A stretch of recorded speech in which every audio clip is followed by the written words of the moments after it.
Fala, meus queridos e minhas queridas, tudo bem com vocês?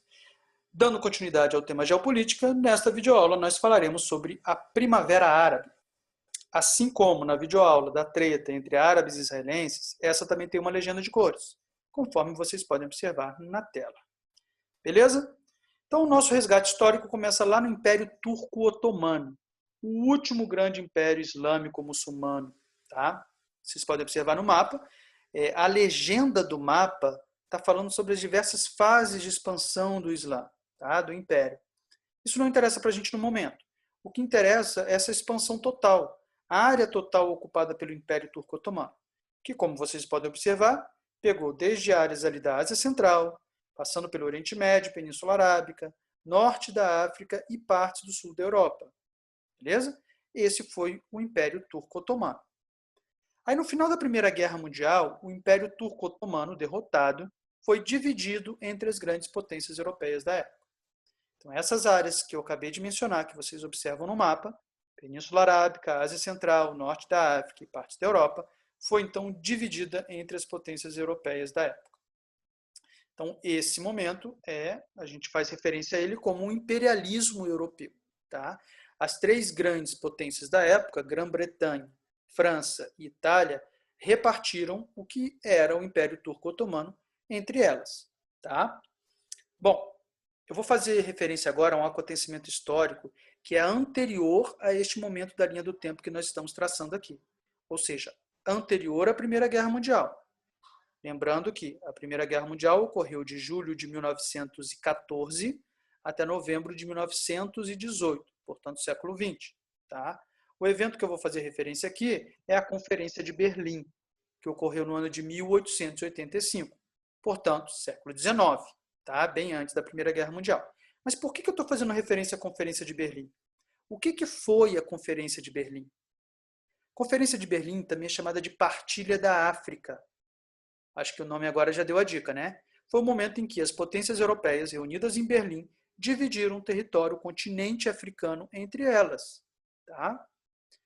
Por que isso é importante para a análise que nós estamos fazendo aqui?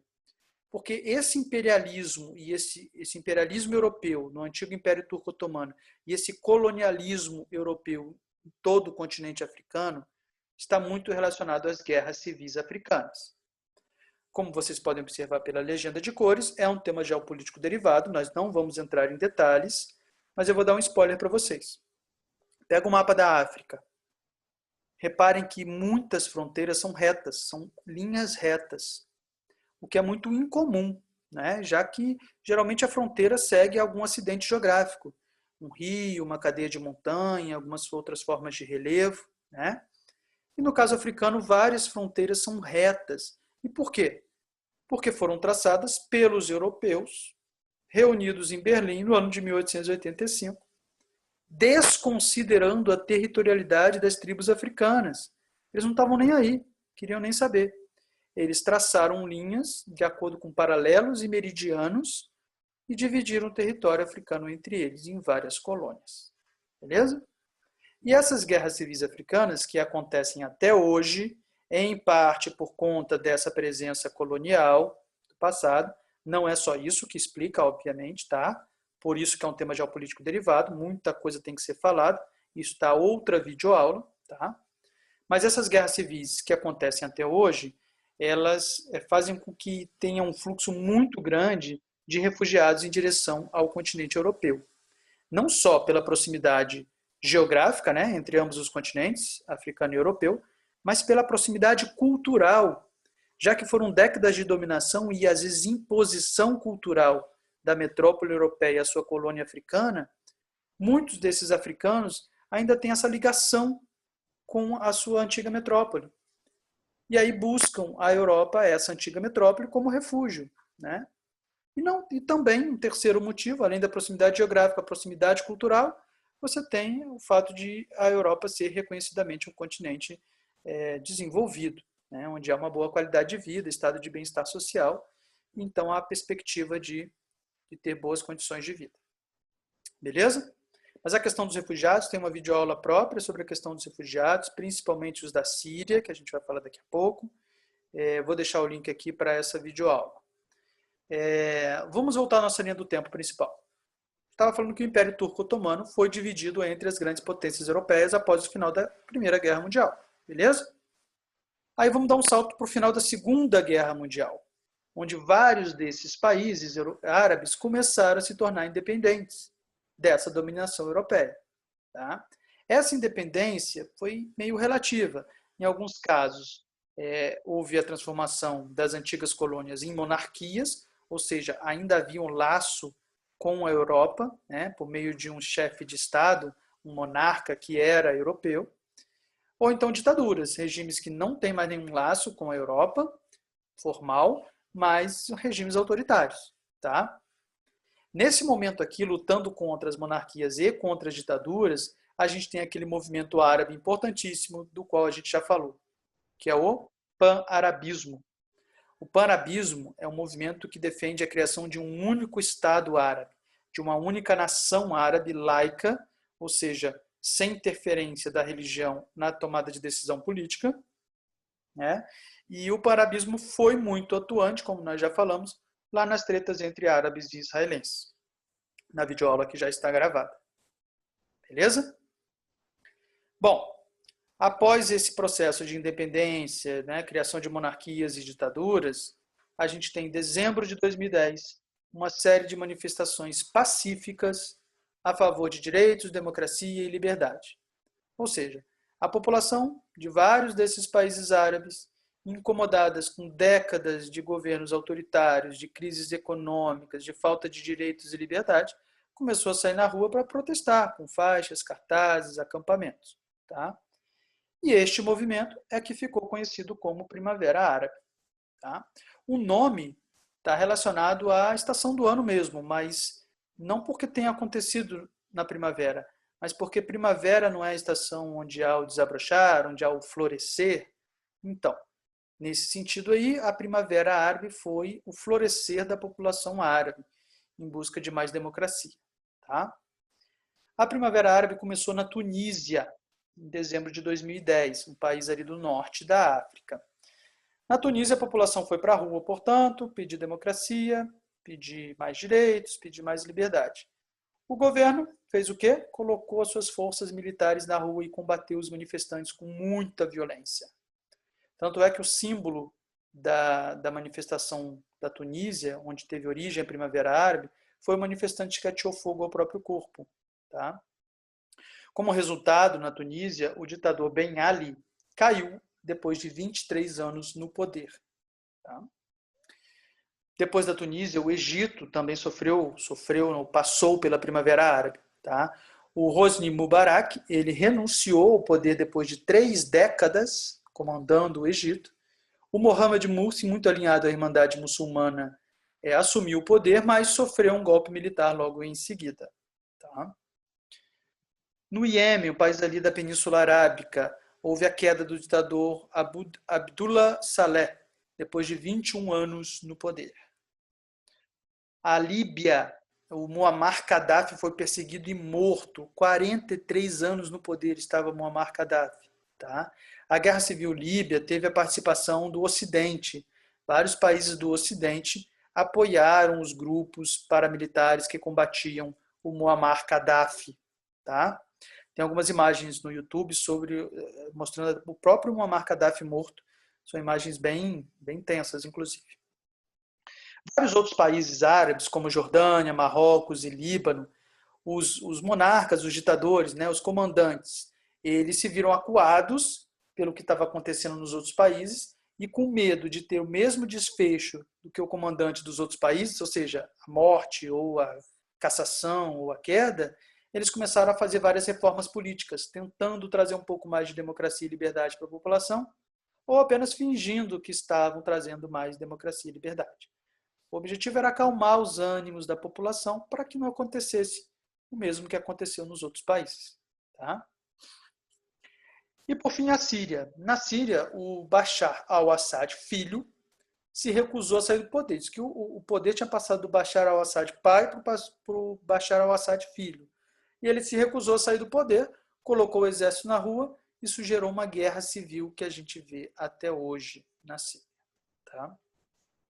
Gente, essa foi a Primavera Árabe. A Primavera Árabe teve acontecimentos peculiares em cada país, né? Cada país teve a sua própria primavera, aconteceu da sua própria maneira. Mas algumas coisas são comuns a todos esses países. E essas são importantes da gente falar. São essas daqui. Primeiro, o uso da força policial e militar para coibir com violência as manifestações.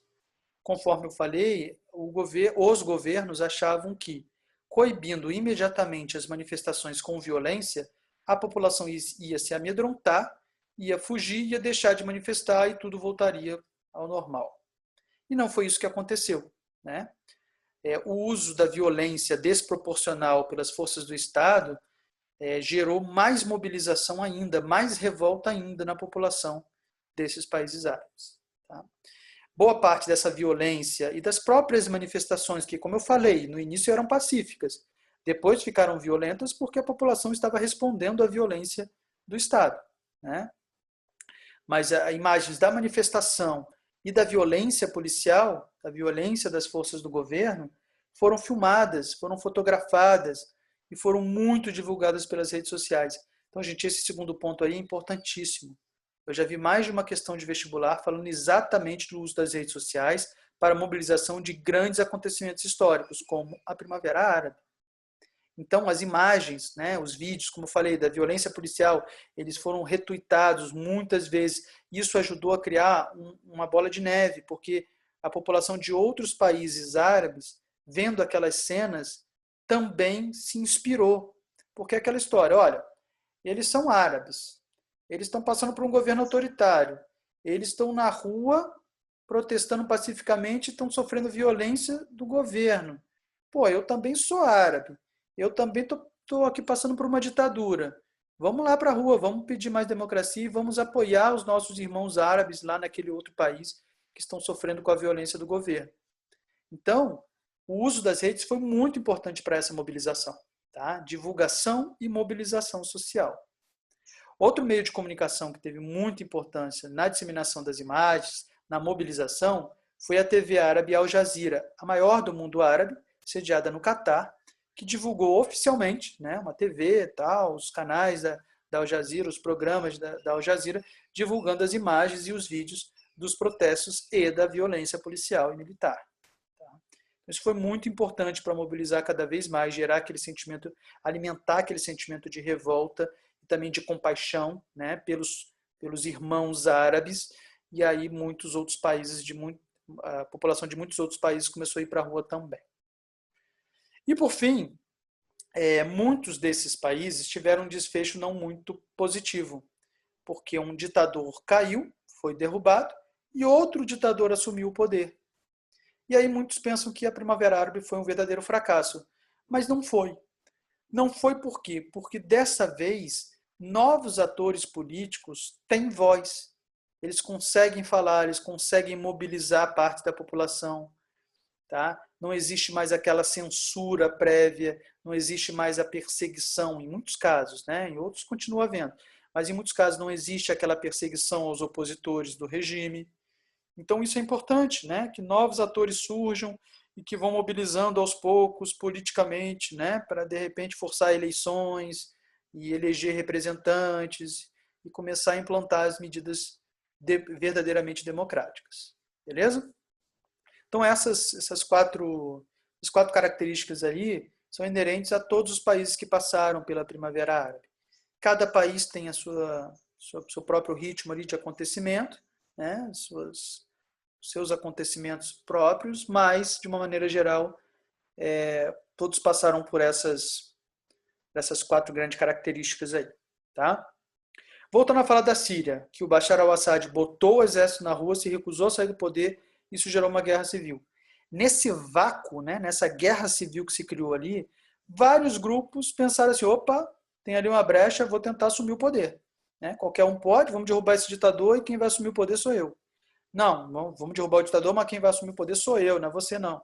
E aí começou uma treta sem fim. Diversos grupos civis e religiosos começaram a disputar o poder, em coalizões temporárias, ou seja, né, uniões ali que são apenas temporárias para um propósito, que era conquistar o poder. Exemplos: o Exército Livre da Síria, a Frente Islâmica, Al-Nusra, que é semelhante à Al-Qaeda, o ISIS, que é o Estado Islâmico, e os curdos. Os curdos, está aparecendo ali em amarelo, como vocês podem observar, porque é um tema geopolítico derivado. Bom, na opinião do professor que vos fala, a questão curda tem tudo para ser a próxima grande treta daquela região ali do Oriente Médio. Isso porque os curdos eles não têm uma nação, né? Um povo sem território. Eles estão espalhados entre Síria, Iraque e Turquia, e eles reivindicam a criação de um Estado próprio, o Kurdistão. Né? Enfim, nenhum país concede área para eles, fundaram o Kurdistão, fundaram o país deles, tem diversas coisas envolvidas aí, mas o fato é, os curdos foram muito importantes para derrotar o Estado Islâmico. Uma derrota que é parcial, mas é uma derrota significativa do Estado Islâmico. A gente vai falar dele já já.